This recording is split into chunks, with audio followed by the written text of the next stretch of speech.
नमस्कार दोस्तों, क्या आप सब जानते हैं कि झूठ बोलने के कारण इन सभी को झेलना पड़ा था माता सीता का क्रोध। आज भी भुगत रहे हैं श्राप। दोस्तों, रामायण को हिंदू धर्म के प्रमुख धार्मिक ग्रंथों में शामिल किया जाता है। इसमें वर्णित पौराणिक कथाएं ज्ञान का भंडार हैं जो सभी लोगों को प्रेरणा देने का काम करती हैं। ऐसे में आज हम आपको रामायण में वर्णित एक ऐसी कथा बताने जा रहे हैं जिसमें झूठ बोलने पर इन सभी को माता सीता के क्रोध का सामना करना पड़ा था। तो चलिए शुरू करते हैं। रामायण से संबंधित कई कथाएं पढ़ने और सुनने को मिलती हैं। माता सीता रामायण ग्रंथ के प्रमुख पात्रों में से एक है जिन्हें भगवान श्री राम की पत्नी के रूप में वर्णित किया गया है। ऐसे में चलिए जानते हैं माता सीता से जुड़ी एक ऐसी कथा जिसमें यह बताया गया है कि माता सीता का श्राप किन लोगों को आज भी झेलना पड़ रहा है। वाल्मीकि रामायण के अनुसार जब वनवास के दौरान प्रभु श्री राम को अपने पिता राजा दशरथ की मृत्यु का पता चला तो वह उनका पिंडदान करने के लिए बिहार के गया धाम पहुँचे। इस दौरान भगवान राम और लक्ष्मण पिंडदान की तैयारी के लिए सामग्री एकत्रित करने चले गए। इस दौरान राजा दशरथ की आत्मा ने माता सीता से आकर कहा कि पिंडदान का समय निकल रहा है और अगर सही समय पर पिंडदान ना किया गया तो इससे मुझे मुक्ति नहीं मिलेगी। लेकिन उस समय वहाँ पर भगवान राम उपस्थित नहीं थे, जिस कारण माता सीता ने खुद ही पिंडदान करने का निर्णय लिया। राजा दशरथ के पिंडदान करने के दौरान माता सीता ने तट पर मौजूद ब्राह्मण, तुलसी, गाय, वटवृक्ष, कौवे और फल्गु नदी को इसका साक्षी बनाया।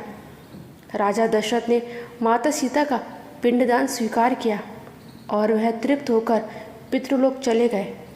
यह देखकर माता सीता बहुत प्रसन्न हुई और जब भगवान श्री राम और लक्ष्मण लौटे तो सीता जी ने उन्हें सारी बात बताई। लेकिन यह सुनकर राम और लक्ष्मण को बहुत ही आश्चर्य हुआ कि कैसे बिना पुत्र और सामग्री के पिंडदान संपन्न हो सकता है।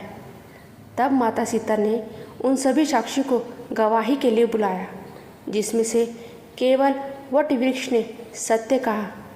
लेकिन अन्य सभी साक्षी इस बात से मुकर गए और कहने लगे कि उन्हें इस बारे में कुछ भी पता नहीं। उन सभी के झूठ बोलने से माता सीता बहुत क्रोधित हुई और उन्होंने सभी को श्राप दे दिया, जिसमें से फल्गु नदी को श्राप दिया कि एक समय बाद उसमें पानी नहीं रहेगा। इसी कारण से गया में मौजूद फल्गु नदी आज भी सूखी है।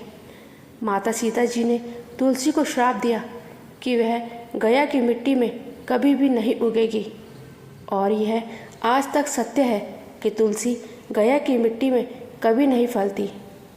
वहीं गाय को यह श्राप मिला कि पूजनीय होने के बाद भी वह खाने के लिए दर बदर भटकेगी, जिसे आज हम सच होते हुए देखते हैं।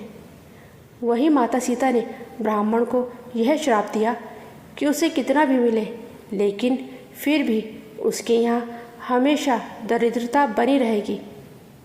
इसी के साथ कौवे को यह श्राप मिला कि अकेले खाने से उसका पेट कभी नहीं भरेगा और उसकी आकस्मिक मृत्यु होगी।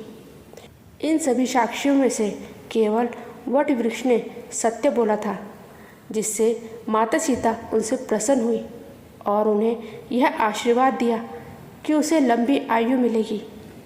इसी के साथ पतिव्रता स्त्री उसका स्मरण करके अपने पति की दीर्घायु की कामना करेंगी।